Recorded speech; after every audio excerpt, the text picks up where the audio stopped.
Ja viņi ir tādi lohi, un mēs esam tik gudri, tad izdomājam, kā viņus integrēt. Hey, say something smart, pasaka kaut ko gudru. Tā otrs reiz, Trump sucks. Tas, ka jūs sakat kaut ko sliktu par Krieviju, tas nenozīmē, ka jums nav padomju domāšana. Kāpēc vispār pasaulē pastāv karš?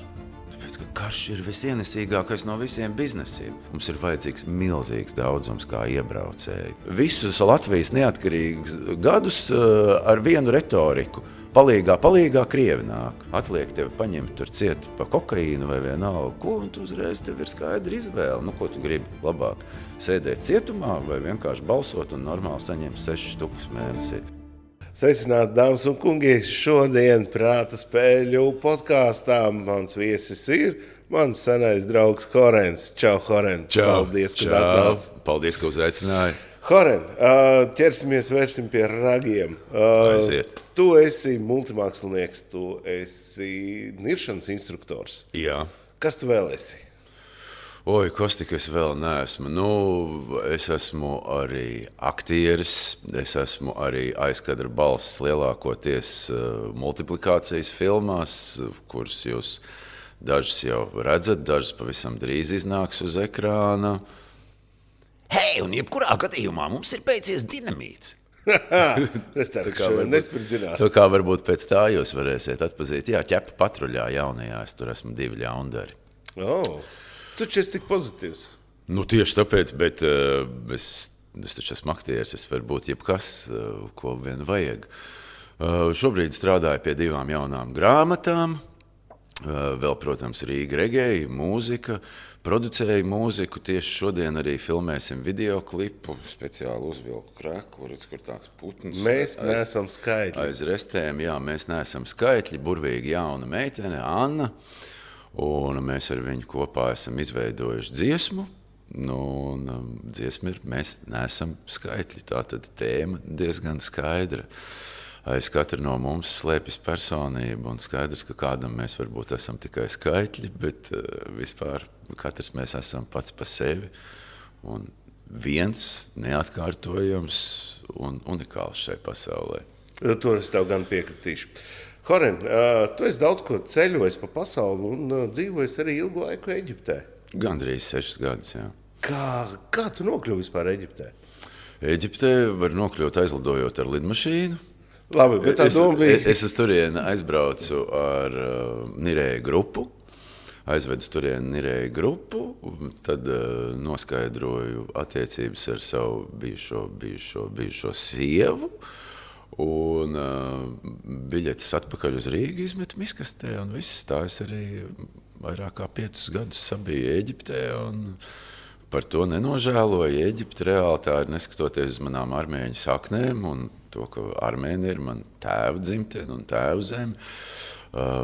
Es Eģiptu uzskatu par savu otru dzimteni, un man ir ļoti ciešas saiknes joprojām ar Eģipti. Un par to laiku, kamēr es Eģiptē dzīvoju, Eģipte 3 reizes kļuva par Āfrikas čempionu futbolā. Tas pateicoties tev, protams.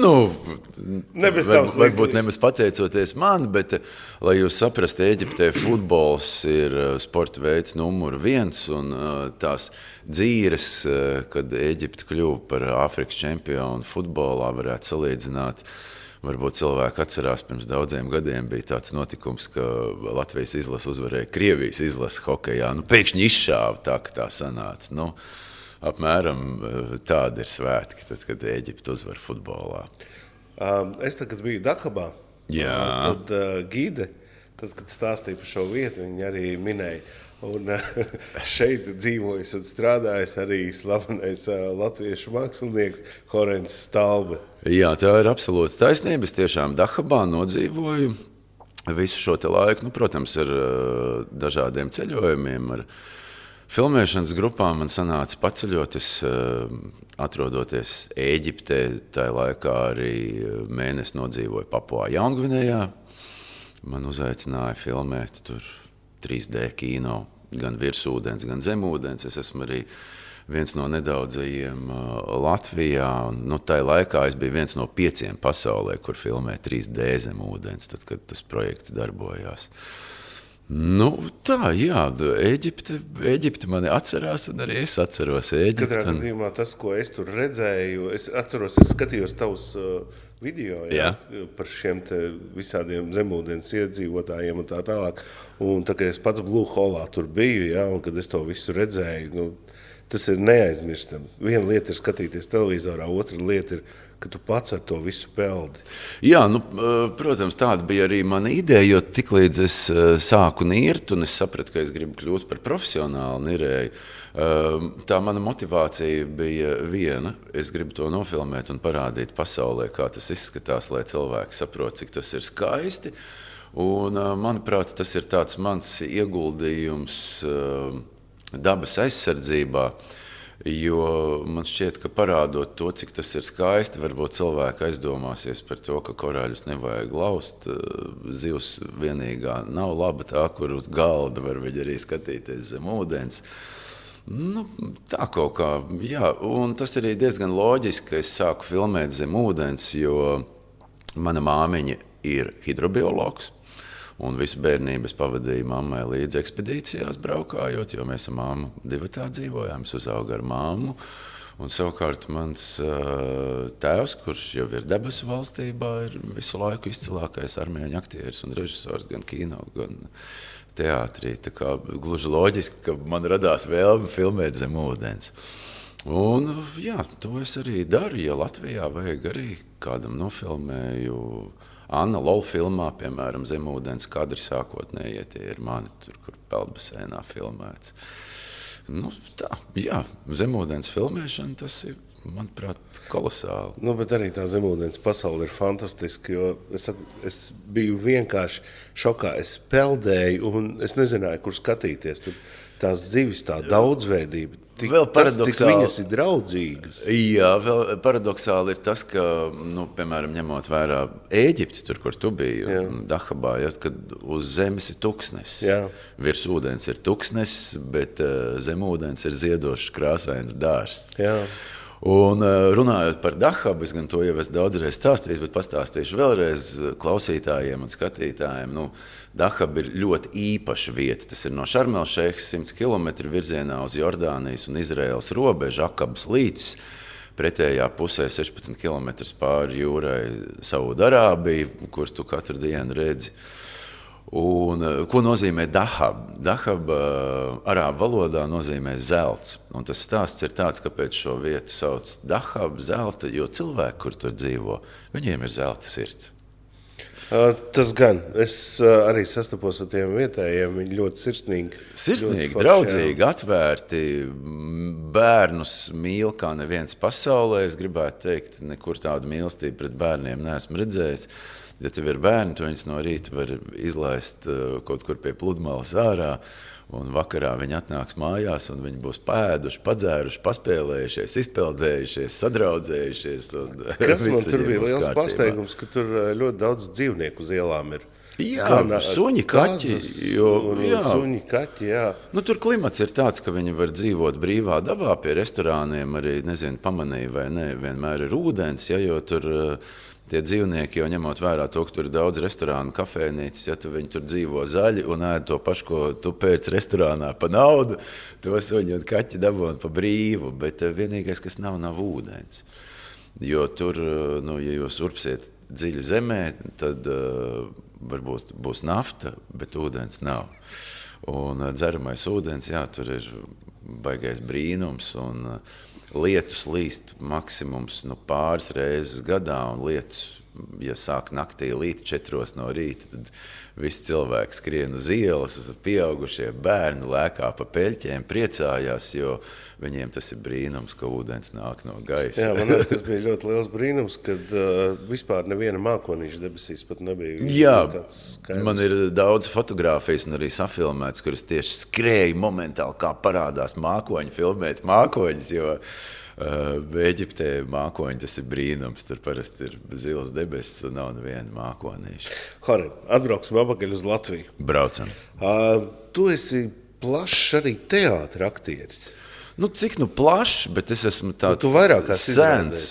Es esmu tāds sens saistīts ar teātri. Tas teātris stāsts ir tāds, ka es stājos pie Māras Ķimeles, gadu mācījos pie viņas kursos konservatorijā, un pēc tam stājos, pie kam stājāmies mēs Jaudārā kompānijā, Rezija Kalneņa, Kristis Kalneņš, Agnese Zeltiņa un es.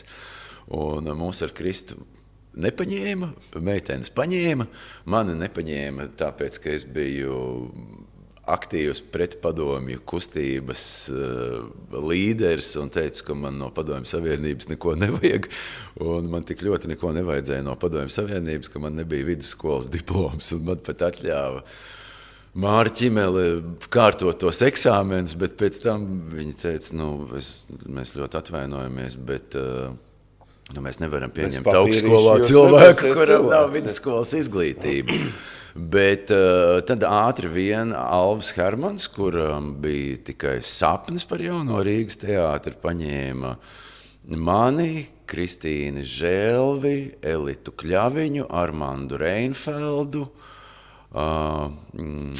Seks Laizen videoteips, tā saucās tā filma, pēc kuras motīviem tika veidota izrāde. Man šķiet, ka latviešu teātra mīļi to pazīst kā mierīgi kā upe tek. Galvenā loma ir manējā izrāde, tā arī netika novesta līdz skatuvei, jo Alvim Hermanim paveicās. Viņš dabūja jauno Rīgas teātri, un līdz ar to viņam bija jāņem aktieri ar papīrīti. Un es nebiju starp tiem. Jā, gadu nostrādāju pie Rēzijas oratorio, pie savas bijušās. Jā, mēs starp citu esam skolas biedri arī. Mēs pirmā ģimnāzijā visi mācījāmies, un tā kā mēs esam pazīstami no 7 gadu vecuma. Tāda tā teātra karjera, protams, neskaitāmas filmas, kur ir dažādas epizodiskas lomas. Tagad mans sapnis ir kādā armēņu filmā nofilmēties, un armēņu valodu, pat cik es nepārvaldu, tad nav man lielas izredzes teātrī. Tu zini galvenos vārdus, tur šašliku. Barevdzes, tas ir sasveicināties. Bet viņiem ir Erevānā ļoti kolosāls krievu teātris drāmas un krievu valodas pārvalda pilnībā, tā kā es vairāk cerības lieku uz to, jo arī visi mani ģimenes locekļi ir vai nu teātra aktieri, vai nu mūziķi, vai tur brāļa bērni un māsas bērni. Un interesants arī tas stāsts ir par manām attiecībām ar Māru Ķimeli, jo Māra Ķimele savulaik pie mana tēva Erevānā, kad viņš bija teātra galvenais režisors un mākslinieckais vadītājs, iestudēja izrādi Pūt vējiņi. Un mana māsa tēloja Zani pie Māras Ķimeles izrādē. Tā kā, pasaulē viss ir ļoti saistīts un tā. Un ar Māru es arī tagad uzturu ļoti mīļas un draudzīgas attiecības. Viņa ir kolosāla un viņa mūžīgi mūžos ir mana iedvesmotāja un režisori. Ar Agnesi Zeltiņu, ja nešaubos, jūs arī kopā raidījumu vadījāt vienu. Ar Agnesi Zeltiņu mēs esam vadījuši kopā dažādus pasākumus, bet raidījumu, ja godīgi, es neatceros raidījumu, ar Lindu Līnu mēs vadījām ilgus gadus kopā Radio SVH un ar Kauperu, Ziedu klēpi un vēl dažādas brīnums, bet Agnese Zeltiņa, ja tu man atgādināsi, jo godvārds man ir aizmirsies, es esmu arī principā visu pasauli apceļojis pie ekvatora, tāpēc es arī neatceros. Man cilvēki dažreiz stāsta tādas brīnumainas lietas, tur atceries Horenti toreiz. Jā, tiešām tā bija. Ja tu atradīsi, kur mēs ar Agnesi Zeltiņu... Zvaigžņu lietus LNT. Horents kopā ar Agnesi Zeltiņu vadīja šo skatītāju iemīļoto dziedošo slavenību šovu. Bet man liekas, ka neviens raidījums nav nofilmēts. Es nezinu. Varbūt, ka es vadīju šo šovu. Es tiešām neatceros. Nē, zini kā... Bieži vien internetā atrodamā informācija mēdz arī samaloties. Jā, arī mākslīgais intelekts, draugi. Tur nav tikai. To var baigi forši izmantot, bet tur nav tikai vienīgi balta taisnība. Tur brīžiem pasaka tā, teiksim, man bija viesis Ivo Krunholts. Jā.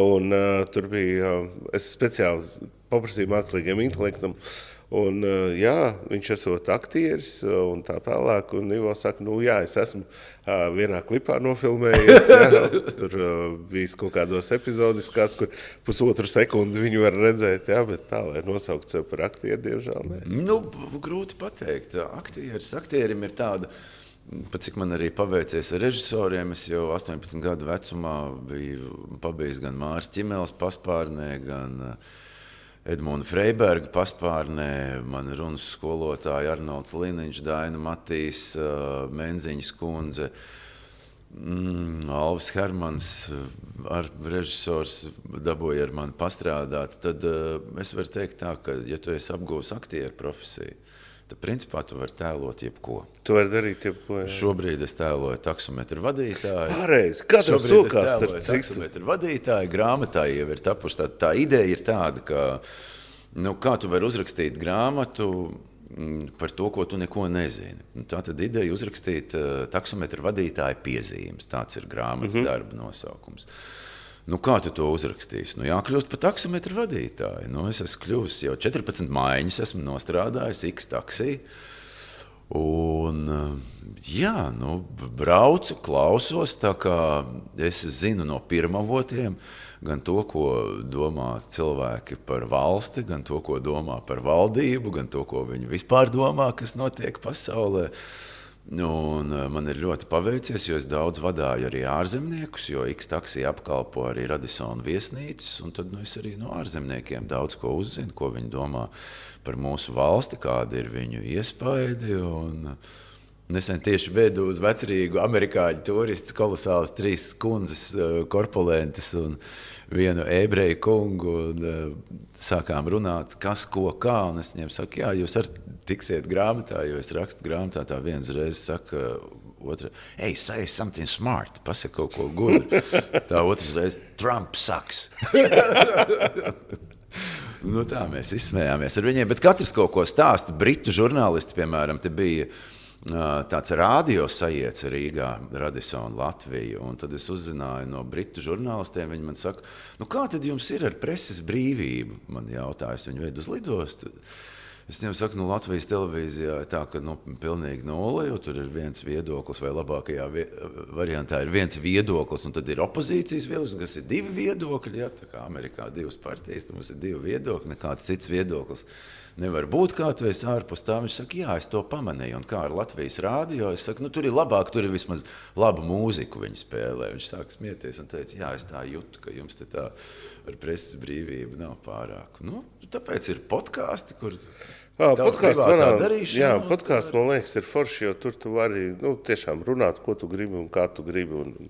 Tas gan neizslēdz to, ka pēc tam pret tevi būs sankcijas, jo es tad, kad pateicu to, ko es domāju, piemēram, kad sākās, es biju arī Ēģiptē tajā brīdī, kad sākās karš starp Krieviju un Ukrainu, tad, kad es to pateicu, ko es par to domāju, tad man tajā vasarā, principā, lielākā daļa koncertu atcēlās un arī visādas sadarbības, kas bija paredzētas, atcēlās. Bet es pateicu tikai vienu ļoti patiesu lietu, jo man ir ļoti daudz draugu, gan Ukraiņu, gan Krievu.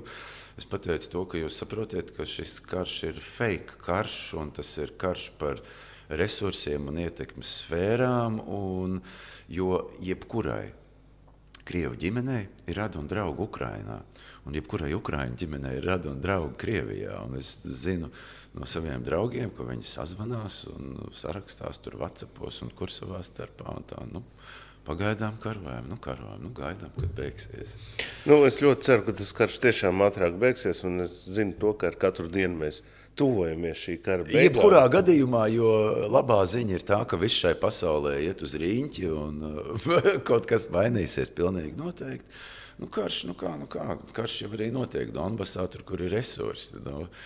Līdz ar to skaidrs, Eiropai būtu jocīgi iedomāties, kā mums to pasniedz, ka vācieši pēkšņi nenormāli mīl Ukraiņus un tāpēc metās viņiem palīdzēt. Tas ir karš dēļ resursiem. Amerika izstājās no kara ļoti vienkārši to atrisinot ar Venecuēlu, jo kas amerikāņiem daudz ērtāk ir paņemt Venecuēlas prezidentu ārā, ielikt savu prezidentu, un viņiem turpat blakus Ir visi tie paši resursi, kas Ukrainā. Priekš kā viņiem jāčakarējās Es tev ar godīgi, Ukrainu. Koren, teikšu, es neesmu šajā visā tik dziļi iedziļinājies, tāpēc Es esmu tajā iedziļinājies vienkārši tik daudz, ka es pirms jaunā gada biju Čīlē un Argentīnā un visu to redzēju, kas tur notiek un ir kāda atmosfēra.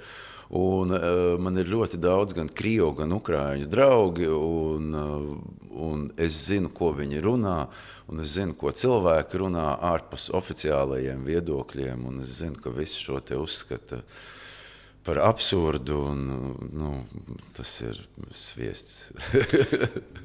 Teiksim tā, man šajā sakarā ir savādākas domas, bet neiedziļinās. Nē, tavs domas var būt kādas tu vēlies. Mēs dzīvojam laikmetā, kad vismaz ir tāda nemanāma tā kā atklātība, un mēs varam mēģināt runāt to, ko domājam. Ir tas, ka man patīk tas, ka cilvēki var izteikties to, ko viņi domā.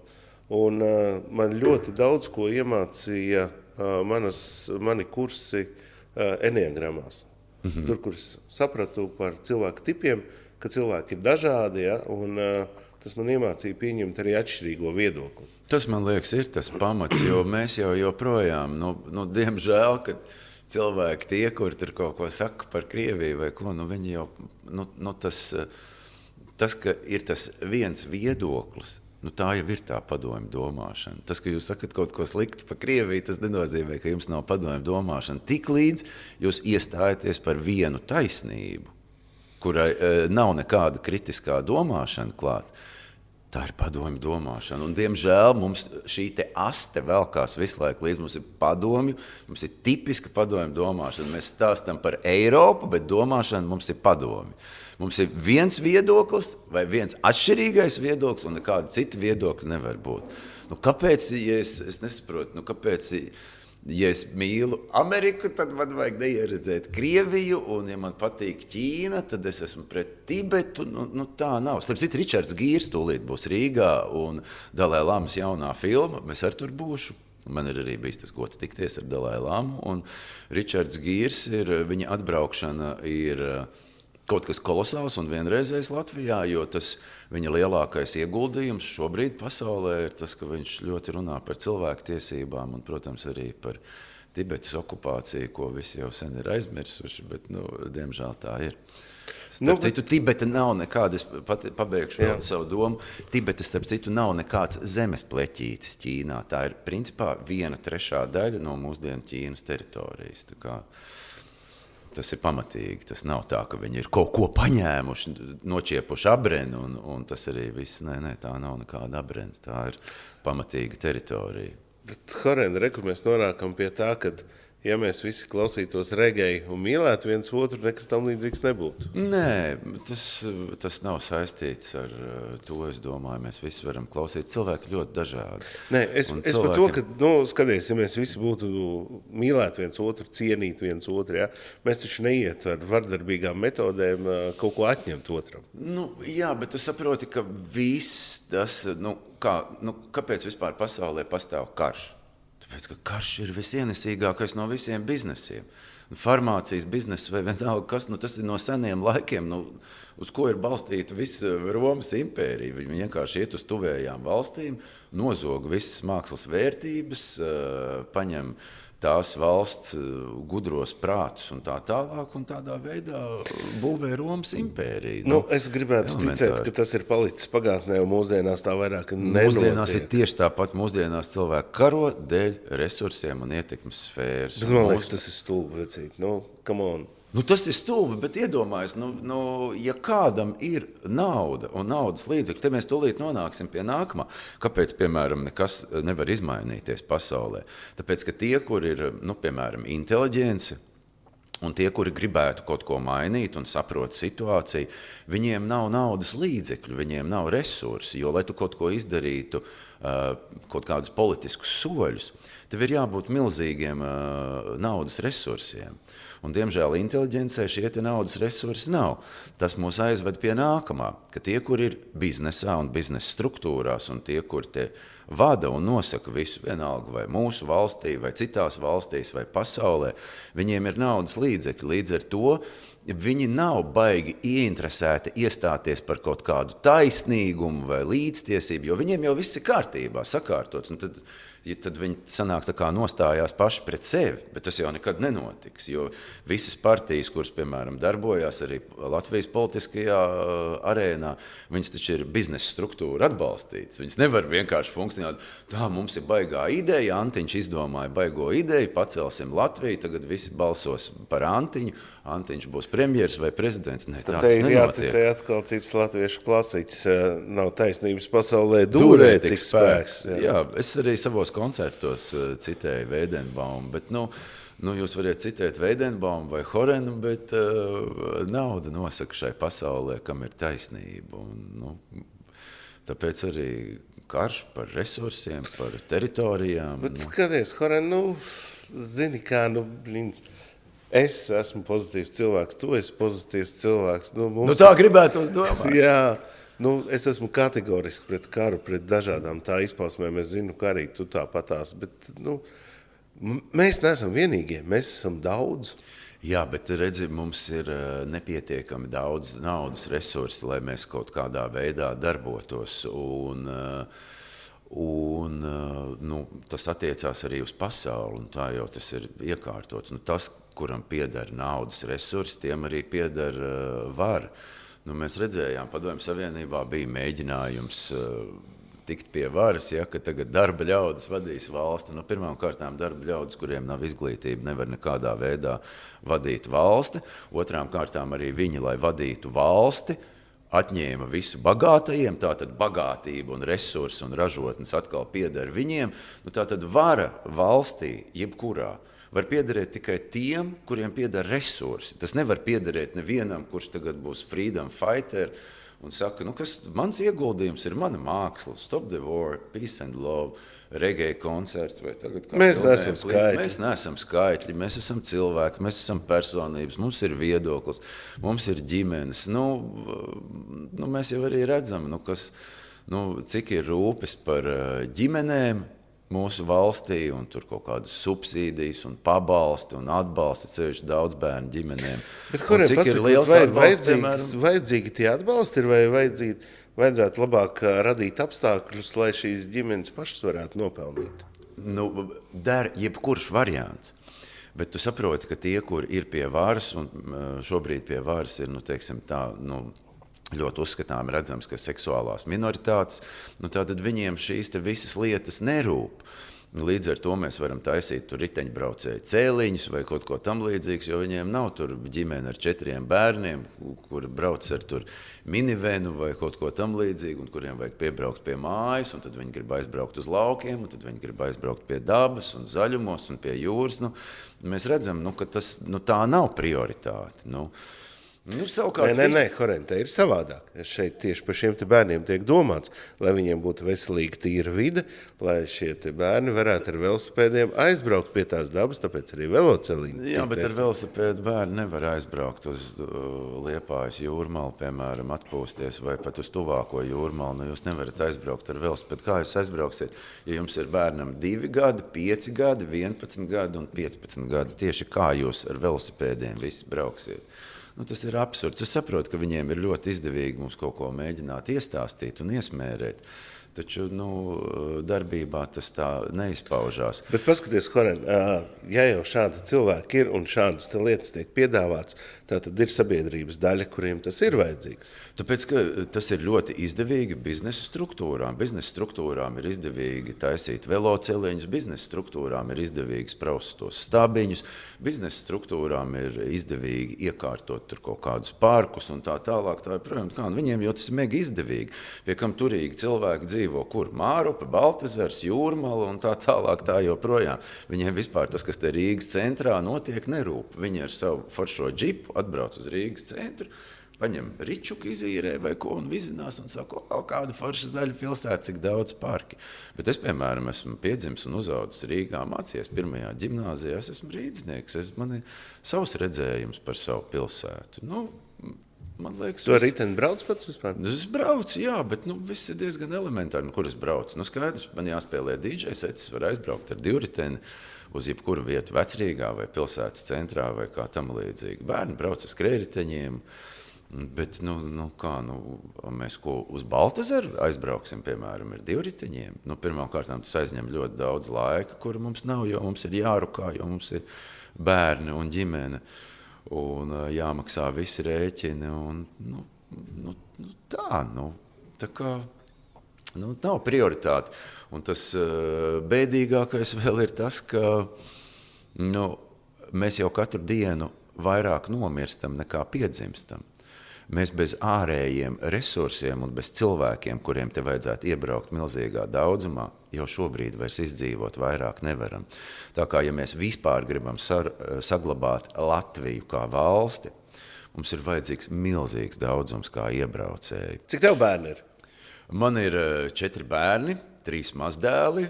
Wow. Un arī auģbērni. Man bērni apkārt netrūkst. Jā, bet turpinot par tām ģimenēm, lai kāds mums būtu karoks un kāda mums būtu himna, mums gan vairs, diemžēl, nav nauda, savs lats, kas bija unikāla nauda un ar ko mēs bijām unikāli pasaulē. Iedomājies tajā laikā, kad bija lats, 500 lati tu noliec uz galda, un tas ir $1000. Tas ir nonsens. Nekur pasaulē nebija viena naudas zīme, $1000. To mēs esam jau pazaudējuši. Mums ir palikusi vēl himna, karoks. Valodu kaut kā mēģinam integrēt, kaut gan ņemot vērā to, cik daudz ir bēgļi šeit no Ukrainas, tad tik daudz krievvalodīgo mūsu valstī nekad nav bijis, jo ukraiņi runā kādā valodā, ar mums krievu valodā, nekādā citā. Par latu runājot, taču inflācija tāpatās būtu izmainījusi to, ne? Inflācija būtu izmainījusi, bet mēs redzam, Polija, Norvēģija, Skandināvijas valsts tik ļoti daudz ir saglabājuši savu nacionālo valūtu, un nacionālā valūta nodrošina vienkārši ar to, ka jebkurš ārzemnieks, kurš pie tevis atbrauc, maksā un ir bankas transaction, un mēs pelnam vienkārši tikai uz to, ka mums ir sava nacionālā valūta. Vispār mēs uz to nepelnam, uz to pelnu bankas, kuras... Labi, bet bankas, kuras pieder amerikāņiem vai skandināviem, bet mums ir vismaz tā ilūzija, ka kaut kāda nauda paliek arī, jo office atrodas, piemēram, pie mums, un kaut kas paliek arī pie mums. Bet, ko es gribēju teikt, valsts jau ir kas? Valsts ir cilvēki. Bet ja cilvēki nav, un ja mēs katru dienu vairāk nomirstam nekā piedzimstam, tad kā mēs varam vispār eksistēt? Iedomājieties, ka mēs esam... Latvija ir lielāka par Nīderlandi. Latvija ir lielāka par Nīderlandi teritorijas ziņā, bet Nīderlandē oficiāli dzīvo 14 miljoni, neoficiāli 17 miljoni. Mums, pēc dažādām aplēsēm, tas, ka viņi mums tur stāsta, ka mēs esam 1,6 vai 1,8 miljoni, sen jau vairs tā nav, mēs esam labi, ja miljons šobrīd valstī. Tā kā mums ir steidzami vajadzīgi kaut kādi cilvēki, kurus mēs varētu nevis tā kā krievvalodīgos apsmiet, apņirkt un nespēt 30 gadu laikā integrēt savā kultūrā, bet tomēr būt gudrākiem. Un, ja viņi ir tādi lohi un mēs esam tik gudri, tad izdomājam, kā viņus integrēt, nevis vienkārši sakam, jūs lohi, jūs neintegrējaties. Jūs esat gudri, integrējiet. Mums ir vajadzīgi minimums 2 miljoni tuvākajos gados, lai ienāk. Un tas mūs nodrošinās ar preču apgrozījumu, ar kaut kādām rūpnīcām, ražotnēm. Mums ir kokmateriāli. Ko mēs darām ar kokmateriāliem? Mēs nocērtam mežu, pārdodam skandināviem, viņi uztaisa no atlikumiem un skaidām štruntīgas mēbeles, kuras viņi atsūta atpakaļ pie mums, un mēs tās mēbeles no viņiem nopērkam. Supermarketi pieder vai nu skandināviem vai citautiešiem, kāpēc mums nevar būt savi vietējie supermarketi? Tas taču ir absurds. Kā sanāk, mēs pērkam pārtiku, kuru saražojuši mūsu zemnieki, un tā nauda aiziet prom skandināviem, piemēram. Kādā sakarā? Kāpēc tā? Skaties, Haren, te tomēr, tad, kad tu to mežu nocēri, tu pārdod viņu skandināviem, naudiņa tāpatās atnāk pie mums, un mēs jau to mežu atkal iestādām atpakaļ. Mežu iestādīt atpakaļ nav iespējams, draugs, es šo to saprotu no bioloģijas un vispār no dabas cikla. Mežu iestādīt atpakaļ nav iespējams. To mums mēģina iestāstīt, jo ja tu nocērti mežu un iestādi priedi, kas ir visvērtīgākais kokmateriāls, tu nekādā veidā neatjauno dabu. tās ir muļķības. Tu neatjauno dabu. Tu nevari atjaunot dzīves vietu putniem un dzīvniekiem. Putni un dzīvnieki nedzīvo tikai un vienīgi Priežu mežā.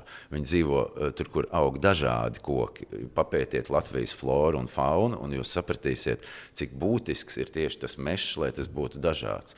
Tā kā tas viss absurds, ka mēs nocirtām tik un tik hektārus, un tik hektārus iestādījām atpakaļ. Nē, tas ir joks, tas nekādā gadījumā neatjauno dabas resursus. Horen, klausies par šito te Latvijas demogrāfiju runājot. Nu. Tev neliekas, ka vajadzētu mums ieviest uz Jāņiem tādu, varbūt ne piespiedu tradīciju par ziedu meklēšanai, bet tādu, sacensības, ja, kurš čaklāk atrod papardes ziedu. Ir, starp citu, ļoti labi mehānismi, kurus, diemžēl, mūsu valsts saprotama apstākļu dēļ neievieš. Par tādiem mehānismiem. Par mehānismus ļoti vienkārši.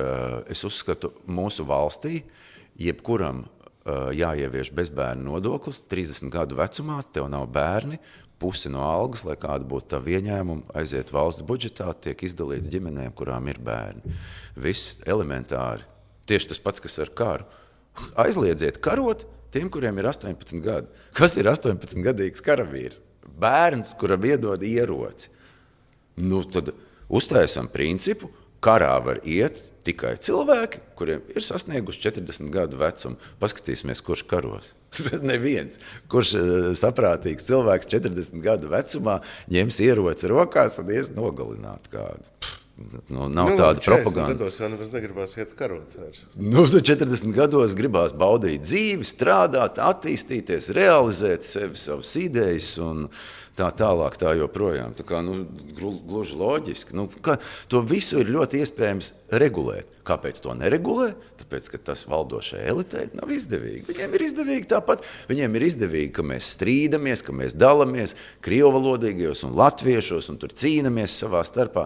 Tas karš jau visu laiku. Tas karš jau visu laiku notiek. Kur viņš notiek? Viņš notiek Facebookā, Instagramā, TikTokā, citos mēdījos. Tas ir mūsdienu kara metodes. Sanaidot cilvēkus, lai vadošā kliķa varētu mūs vadīt. Kamēr mēs neesam vienoti kā spēks, mums ir ļoti viegli vadīt. Kas Latvijas iekšpolitika darbojās visus Latvijas neatkarīgus gadus ar vienu retoriku. Palīgā Krievi nāk. Viss, tas ir pietiekami, lai tur kaut kādu konkrētu partiju iebalsotu. Pirmām kārtām Krieviem nekur nav jānāk, viņi tepat ir blakus, viņiem ir robeža ar mums.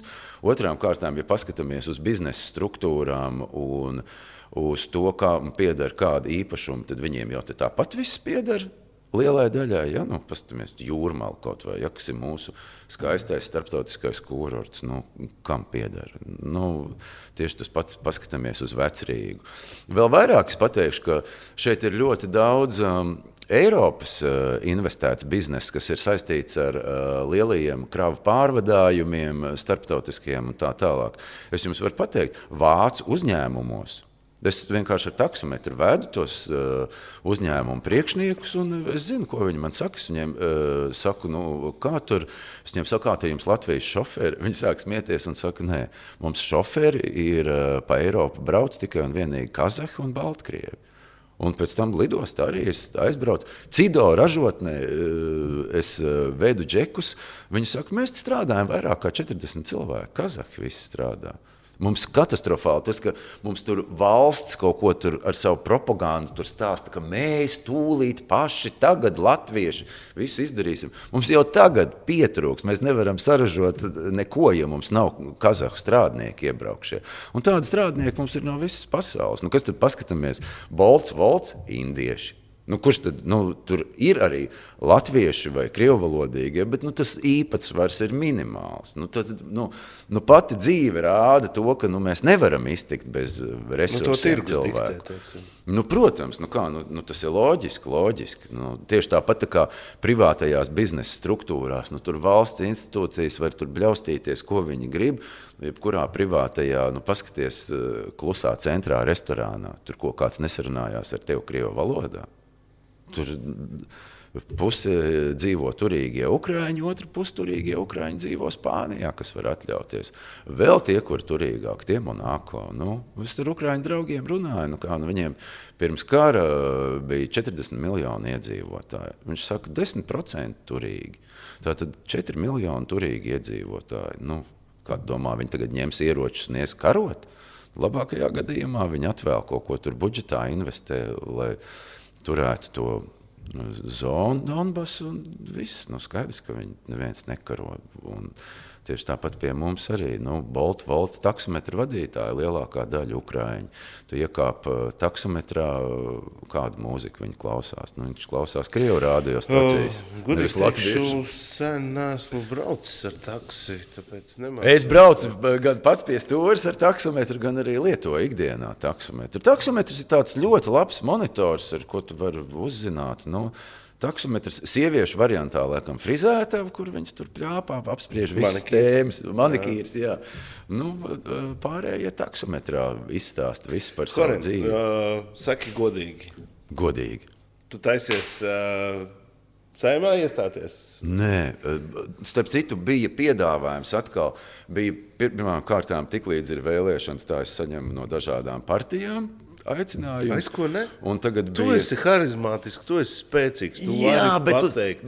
Tev ir viedoklis. Jā, draugs. Un bija arī piedāvājums, izmantojot man kolosālo balsi, kur es izmantoju multenēs un uz skatuves un dziedot un tā tālāk ierunāt reklāmas. Es pateicu, nē, draugi, pat, ja man ir simpātisks jūsu idejas, diemžēl nē. Un bet varbūt tu būtu tas, kas varētu kaut ko mainīt. Varbūt tevi ieklausīt. Varbūt tu esi Ļeņins, varbūt tu esi neatklātais. Varbūt drīzāk Hitlers.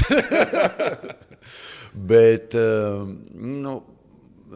pie patreizējās situācijas neko mainīt nav iespējams, diemžēl, draugi. Jo, kā jau es teicu, politika ir nauda, un pie varas ir tie, kuriem ir nauda. Viņiem tā kā Repšs kungs, viņš arī, kad tur atgriezās, viņš kulāros runāja, ka teica, iedodiet man miljonu, es iešu. Nē, labi, iedodiet miljonu un es iešu, labi, tas miljons nodrošinās uz kādu laiku manu ģimeni, mēs varēsim daudz maz normāli dzīvot un tā tālāk. Bet mēs jau esam redzējuši šādus piemērus, jau no paša sākuma teicu par Artus kaimiņu. Starp citu, ar Artus kaimiņu ir Rulē ar Horenu, variet paskatīties YouTube'ā superīgi interviju, kur viņš teica, ka viņš kā deputāts dzīvo no rokas mutē. Pēc tam vēl kaut kādu mēdīju pārpublicēja to. Un teica, pa 6 štukām eiro var mēnesī dzīvot no rokas mutē. Artus kaimiņš kā sāka? Revolucionārs, filmēja, čakarēja tur visiem prātu un tā tālāk tā joprojām. Tie tur slēpās no viņu un ko. Ar ko tas beidzās? No revolucionāra par funkcionāru. Ko tagad Artus ir palicis 3 reizes lielāks nekā viņš bija, un neko viņš vairs neprotestē, neko viņš vairs nefilmē, nevienam prātu nečakarē, atliek tevi paņemt tur ciet pa kokaīnu vai vienalga, ko, un tu uzreiz tev ir skaidra izvēle. Ko tu gribi labāk? Sēdēt cietumā vai vienkārši balsot un normāli saņemt 6 štukas mēnesī? Skaidrs, ka labāk saņemt 6 štukas nekā sēdēt centrāli cietumā kopā ar džekiem, kur tev parādīs, ko dzimteni nozīmē. Kas ir mīlestība? Kas ir mīlestība? Tā kā izvēle ļoti vienkārši. Nezinu, Horen, tev labi sanāk, tu varētu iet un parādīt visiem, kas un kā. Redz, Alvis Hermans arī mēģina iet un parādīt, un kas ko kā. Alvis ir kolosāls džeks. Es nedomāju, ka kaut kas sanāks, lai cik man žēl nebūtu. Nobīdīs viņu malā. Tur neviens no malas nevar tikt. Tā kā mēs ar Zigmāru Liepiņu kādreiz runājām, un es viņam saku, Zigs taču ir vairākas operas sarakstījis un kolosāls skaņdarbs. Arī tagad, starp citu, viņš ir sarakstījis jaunu operu. Es ceru, ka tā arī realizēsies. Nesen bija pie viņa ciemos un klausījos, tur iespaidīgi. Sākot ar kori un tehno, un Zigs ir pāri visām muzikālām robežām. Un es viņam kādreiz teicu, Zīgi, bet tev tā kā operas un tā, kaut vai Parīzes Dievmātes katedrāle, kāpēc vajag taču uzvest kaut kur pasaulē? Viņš pasmējās un teica, Horen, ja popmūzikā ir mafija, tad opera mūzikā, lai tu kaut kur tiktu, draugs, nesapņo vispār. Tur jau viss ir sadalīts. Tur ir Romas opera un Parīzes opera, un tāda opera. Tur tu tā nevaru. Es esmu baigi talantīgais, es sarakstīju operu. Tas jau tieši tāpat tā kā mūzikas biznesā. Nu, kā mūzikas biznesā? Nu, tu saceri dziesmu, kādu tu gribi, tur Stop the War un Peace and Love un mostieties pasauli un celieties. Nu, un tev uzreiz ir jautājums, nu, tu kaut kur gribi tikt, bet kāda ir tava publishing kompānija? Nu, kas? Warner, Sony Music, kas? Nu, ja tev neesi neviena lielā paspārnē, tad kā tu tur tiksi?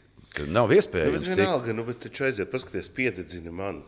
Viņa skan, Māri, kur Anna. Jā, labi, es saprotu, piededzina man skan, un pateicoties tam, protams, arī Singapūras Satīns dabūja to kontraktu ar lielo starptautisko mūzikas kompāniju, bet paradoks jau ir tas, kad divi no tiem, kuri piedalījās šeit piededzina man, kas ir Kristaps Strūbergs, kurš ir starp citu piededzina man tās melodijas. Viņš jau Kristaps jau ir tas muzikālais vilcējs.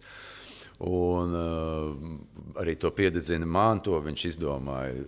Un divi no tiem, kuri piedalījās šeit veiksmīgajā piededzina man, jau nav nekādā sakarā ar Singapūras Satīnu. Nu, tā kā tas... Kā tur ir Kristaps upuris ir, vai viņš tiešām ir ļaundaris? Kristaps noteikti nav nekāds ļaundaris. Kristaps ar savu to sirsnību un ar to savu vēlmi kaut ko izdarīt labu, iekrīt lamatās gluži tāpat tā kā es. Es jau runājot par kaut vai to pašu Krievijas un Ukrainas karu, es jau saku kaut ko labu cilvēkiem. Es jau gribu, lai jūs attopaties cilvēki un beidziet karot un sākat draudzēties viens ar otru un virzīties kaut kur uz priekšu un domāt varbūt nevis tikai par Ukrainu, bet arī par savu valsti. Draugi, mums taču ir sava valsts arī. Kā mēs varam palīdzēt? Kā jūs domājat, ja mums tagad uzbruks Krievija, piemēram, kas mums Ukraina nāks palīgā? Kas mums nāks palīgā? Tā Izraēla, kurai mēs palīdzam netieši Palestīnā slepkavot cilvēks, viņi mums tiešām nāks palīgā. Kas Amerika, jūs domājat, mums nāks palīgā? Amerikai bija vajadzīgs Baltijas valstis, lai izjauktu Padomju Savienību, kas bija lielākais pretspēks viņiem.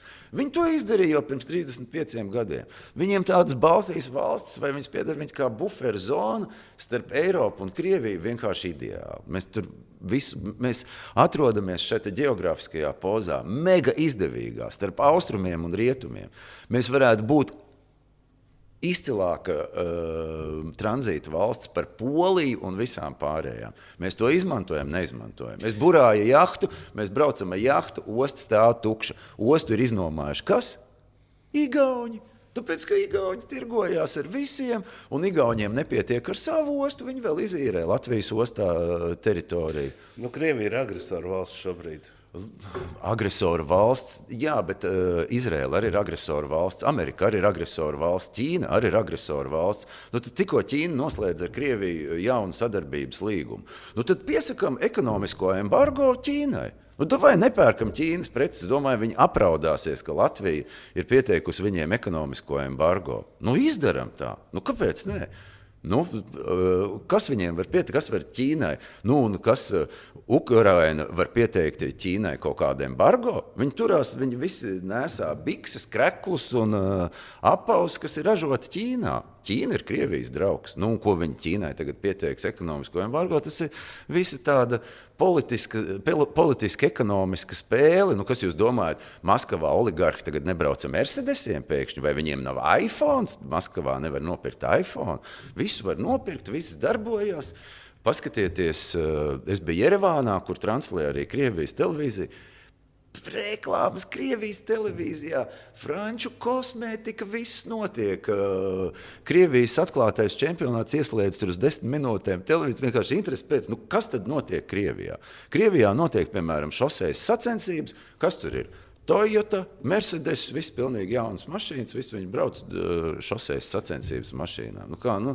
Tas jums tiešām liekas, ka viņiem kaut kas nav, vai tagad kaut kas apstājās, vai viņi kaut ko nevar dabūt. Tas ir tāds, vai labāk draugi, lūdzu, koncentrējamies uz savu valsti. Mums ir sava valsts, mēs viņu tūlīt pakāsīsim. Tāpēc, ka lielvarām Tur tās mūsu nacionālās intereses ir pie vienas vietas. Es domāju, vāciešiem nenormāli interesē, kas notiek Latvijā.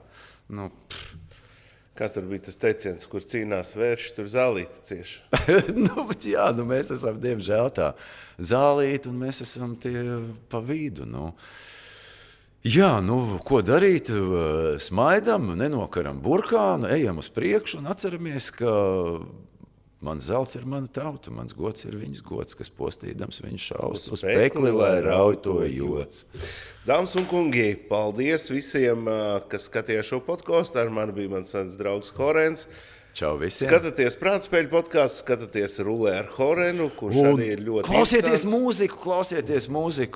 klausieties mūziku, iedziļinieties mākslā un mīlam viens otru. Dzīvojiet mierā, mīlestībā un saticībā. Nekarojiet. Stop the war, make peace and love.